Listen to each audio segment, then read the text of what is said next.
सभी योग प्रेमियों को मेरा नमस्कार। आप सभी लोगों का स्वागत है। आज के इस वीडियो में मैं आप लोगों को पवन मुक्तासन सीरीज 3 यानी पवन मुक्तासन भाग 3 श्रेणी 3 के बारे में बताऊंगा। इसके पहले के दो वीडियो में मैंने आपको पवन मुक्तासन सीरीज 1 और सीरीज 2 के बारे में पहले ही बता दिया है। ये जो पवन मुक्तासन सीरीज के आसन हैं, इनके जो अभ्यास हैं, इन अभ्यास को जो आप एडवांस आसन करते हैं उसके पहले कर लेना चाहिए। जो पवन मुक्तासन सीरीज 1 के अभ्यास थे वो हमारे गठिया निरोधक या रूमेटॉइड ग्रुप के आसन थे, क्रियाएं थी, उसमें अभ्यास थे। और जो पवन मुक्तासन सीरीज 2 का अभ्यास मैंने आपको बताया था वो हमारे एब्डोमिनल एक्सरसाइज थे, जो हमारे एब्डोमिनल रीजन को प्रभावित करते थे। आज के जो पवन मुक्तासन सीरीज 3 के अभ्यास हैं, ये हमारे जो पेल्विक रीजन है यानी नाभि के नीचे और थाई का पोर्शन पूरा लेके लोअर एब्डोमेन, उसको प्रभावित करने वाले हैं।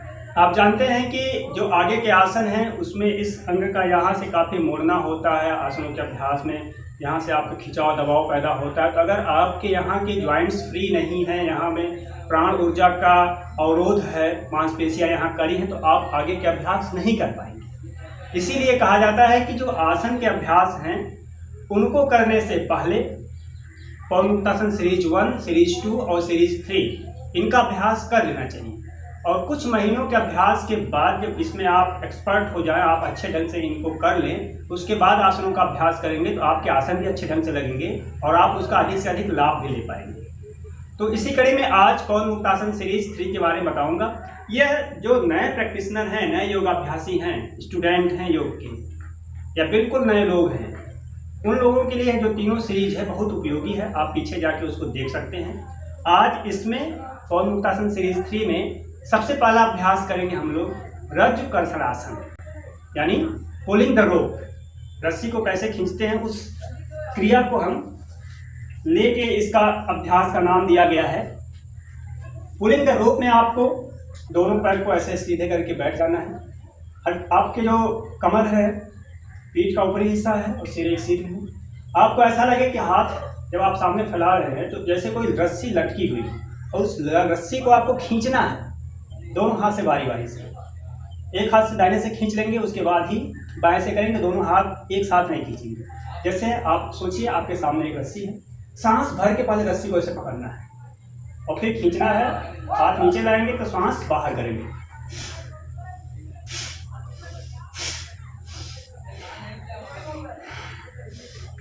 गर्दन ऊपर पीछे रखे, ऊपर देखेंगे जैसे रस्सी ऊपर है।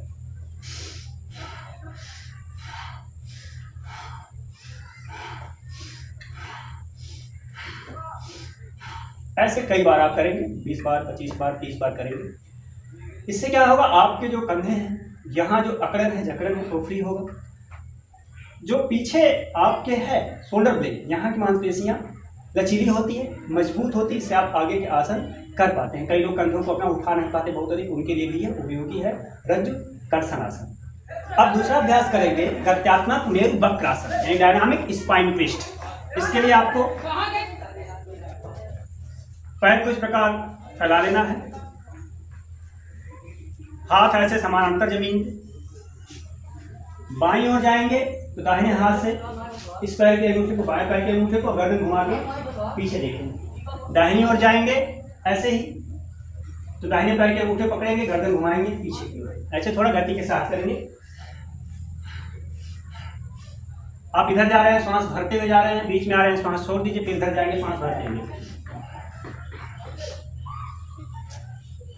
गर्दन घुमा के पीछे हाथ को देखते रहेंगे। कई बार इसको आप करेंगे, ऐसे 20 बार कर सकते हैं। हो सकता है शुरू में आप अंगूठे को न छुपाए, तो जहां तक जा पाए वहीं तक अपना हाथ ले जाइएगा, ऐसे कर लीजिएगा। जो लोग हैवी होंगे या जिनका पेट बढ़ा होगा वो पूरी तरह से अंगूठे को नहीं छुपाएंगे, वो ऐसे टंगे रहते हैं, तो कोई दिक्कत नहीं। आप शुरू में अभ्यास करेंगे, यहाँ तक धीरे धीरे आपका लचीलापन बढ़ता जाएगा तो आप उसको छू लेंगे। ऐसे आप करेंगे।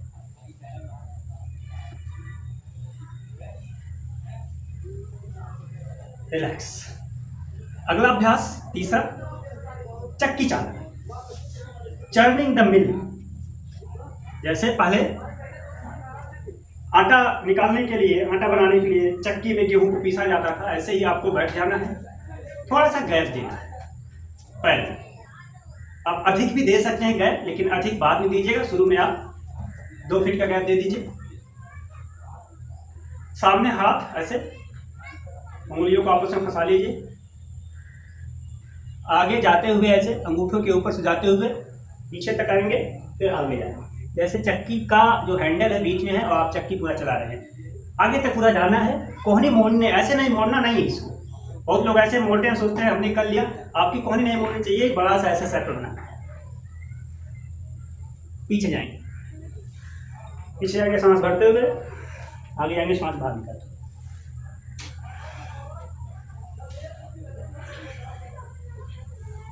दूसरी तरफ से भी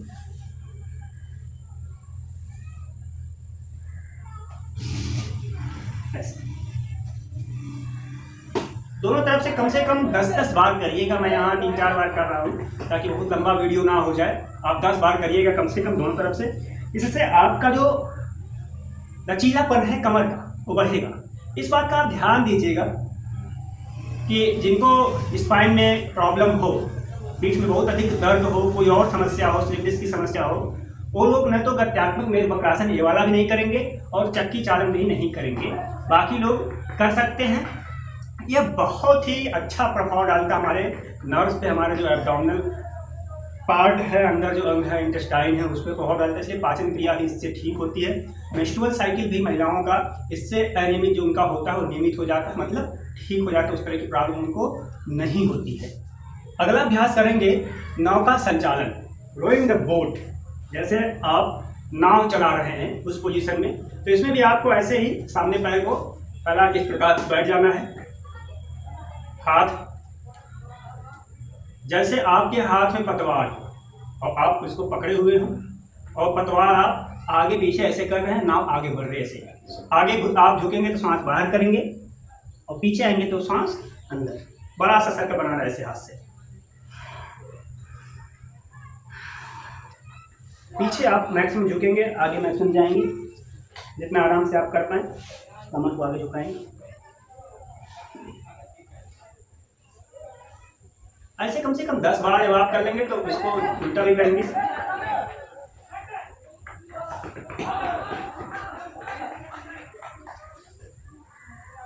ये भी 10-10 बार आपको करना है। ये भी आपके स्पाइन के लिए काफी उपयोगी है। जो हमारा पेल्विक रीजन है, वहाँ के जो मांसपेशियां हैं उनको शिथिल करता है, मजबूत बनाता है। शिथिल का मतलब ये नहीं कि ढीला कर देगा, स्ट्रांग करता है, लचीलापन बढ़ता है, फ्लेक्सिबिलिटी बढ़ती है। इसके अभ्यास से स्पाइन का जो स्टिफनेस है, रीढ़ की हड्डी में कड़ापन, वो भी दूर होता है। पाचक अंग, आप बार बार आगे झुकते हैं तो पाचक अंगों की भी, डाइजेस्टिव ऑर्गन्स हैं उनकी भी मालिश हो जाती है। इसलिए पाचन क्रिया में भी सुधार होता है। बाकी पूरे शरीर की फ्लेक्सिबिलिटी इससे बढ़ती है। अगला अभ्यास काष्ठ तक्षरासन। काट मीन्स लकड़ी, लकड़ी को काटना है। चॉपिंग वुड यानी जैसे आप लकड़ी काट रहे हैं, इसमें क्या करना है, आपको इस प्रकार बैठ जाना है। आपके दोनों पैर के पंजों के बीच कम से कम 45 सेंटीमीटर यानी 1.5 फीट का फासला हो। तो आप देखिए इतना बैठेंगे, ऐसे 1.5 फीट का फासला लगभग हो। और दोनों हाथ को इस प्रकार सामने रख के ऐसे रखिए। यहाँ आप समझिए लकड़ी है और इसी को काटना है। कैसे?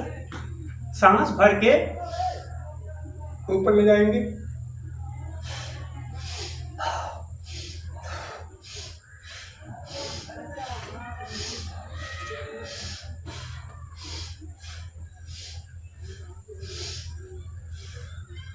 मैंने तेजी से किया, आप शुरुआत में धीरे धीरे करेंगे।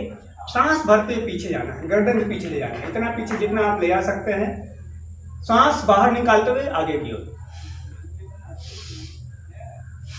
हाथ मोड़ना नहीं है, बिल्कुल सीधा रहेगा।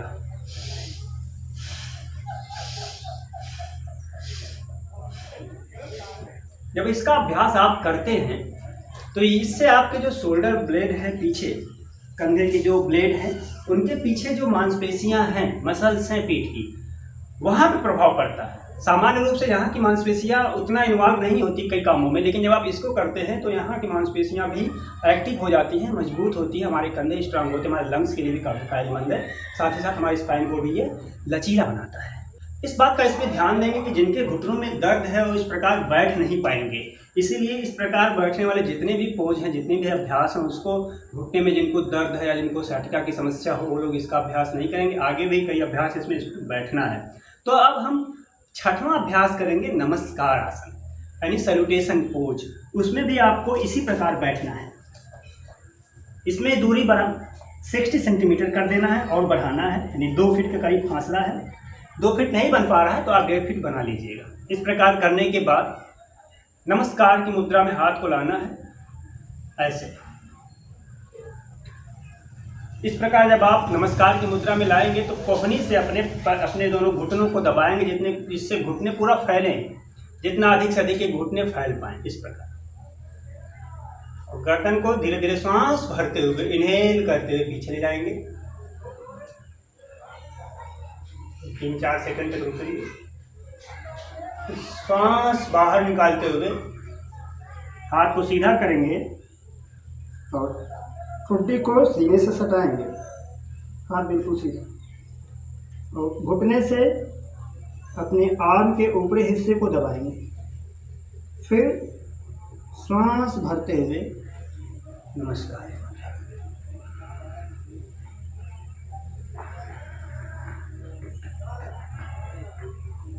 यहाँ भी 3-4 सेकंड तक रुकेंगे, सांस बाहर निकालकर।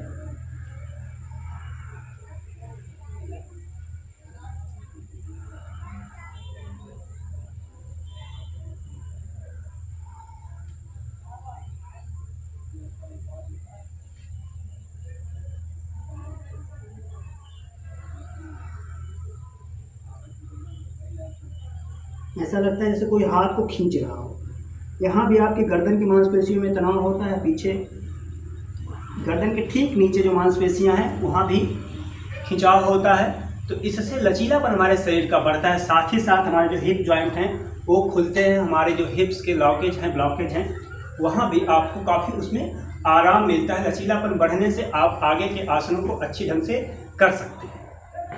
इस नमस्कार आसन के अभ्यास से आपके घुटने में, थाई में, हिप जॉइंट्स पे, शोल्डर, गर्दन, यहाँ सब मांसपेशियों में फ्लेक्सिबिलिटी बढ़ती है और स्ट्रांग होती है, लचीलापन बढ़ता है। इससे आप आगे के आसनों को अच्छे ढंग से कर पाते हैं।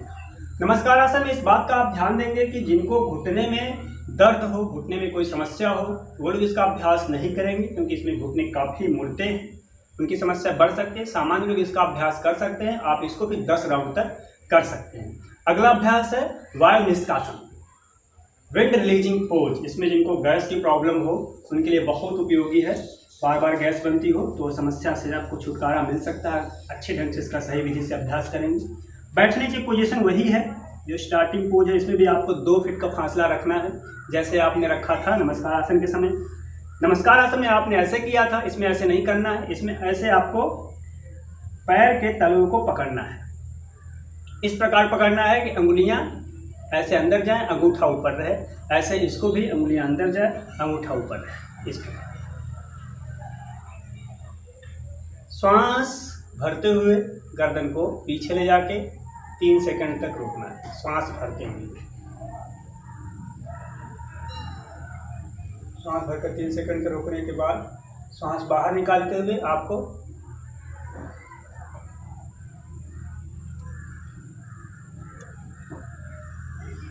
बाहर निकालकर 3 सेकंड तक रुकना है। फिर श्वास भरते हुए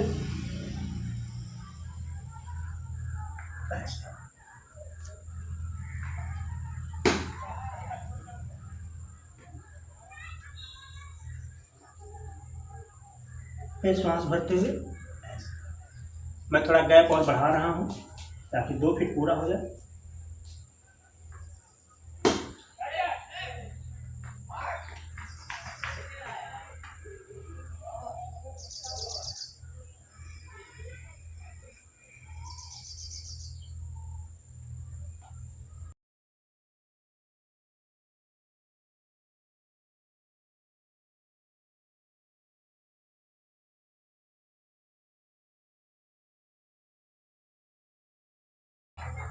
इसको भी 10 बार तक कर सकते हैं। विंड रिलीजिंग पोज जिनको मैंने बताया, गैस्ट्रिक प्रॉब्लम वो कर सकते हैं। इसमें आपके देख रहे हैं कि हाथ की मांसपेशियों में, पैर की मांसपेशियों में, दोनों में खिंचाव पैदा हो रहा है।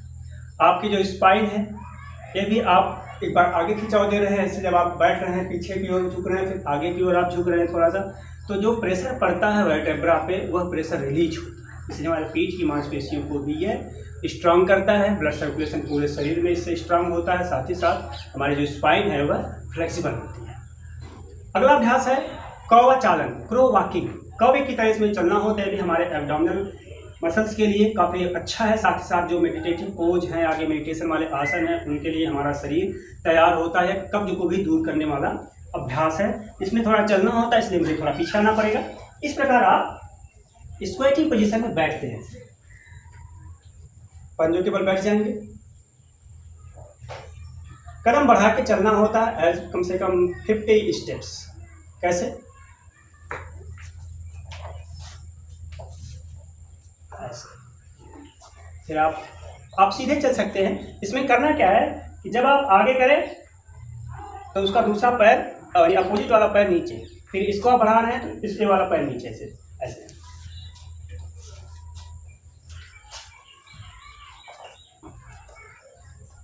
घुटना नीचे जाए और एक थाई से लग रहा है आपका एब्डोमेन। इस प्रकार आप देखो।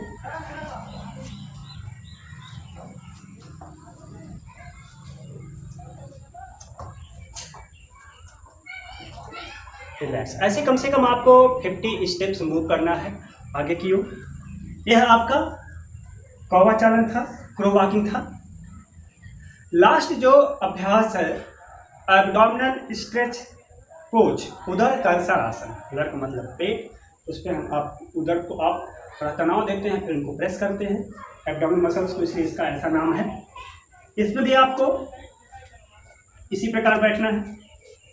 गैप कर लेंगे, कम से कम 1-1.5 फीट का फासला हो पैर में। ऐसे हाथ रखेंगे, यहाँ ध्यान देंगे, दाहिने घुटने को बाएं पंजे के करीब लाएंगे और इससे आपका जो दाहिना घुटना नीचे गया तो बायां घुटना आप दबाव देंगे कि हमारे कंधे की ओर आए और हमारे पेट को अंदर दबाए। ऐसे बाईं ओर गर्दन को घुमा के देखें। फिर सांस भरते हुए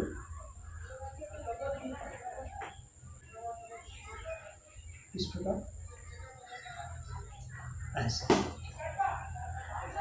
ऐसे आपको कई बार करना है। घुटने को आप यहाँ लाएंगे, सांस बाहर निकालते हुए सामान्य पोजीशन में आएंगे, सांस अंदर लेते हुए, सांस बाहर,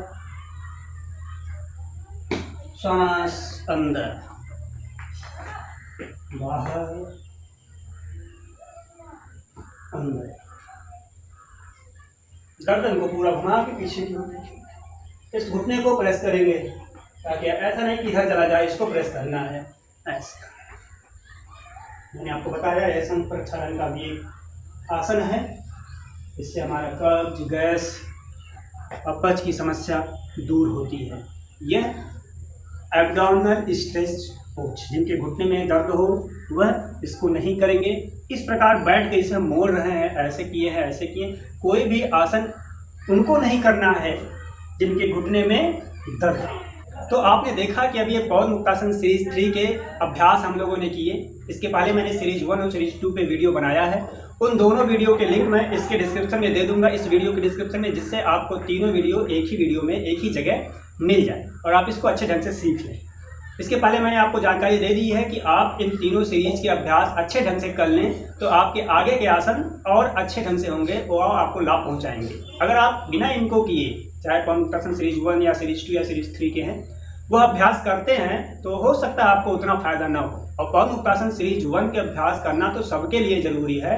अगर आप बिना इनके अभ्यास के, जो पवन मुक्तासन सीरीज 1 है, अन्य अभ्यास करते हैं आसनों के, एडवांस आसनों के, तो आपके शरीर में कहीं खिंचाव हो सकता है। मांसपेशियां में खिंचाव आने से आपके शरीर में दर्द भी हो सकता है। कई आसन आप कर ही नहीं पाएंगे और जब आसन नहीं कर पाएंगे तो हो सकता है अभ्यास भी आप छोड़ दें, उदासीनता आ जाती है। इसीलिए तैयारी करना बहुत जरूरी है। ये समझिए वार्म अप के एक्सरसाइज आप इसको मान सकते हैं।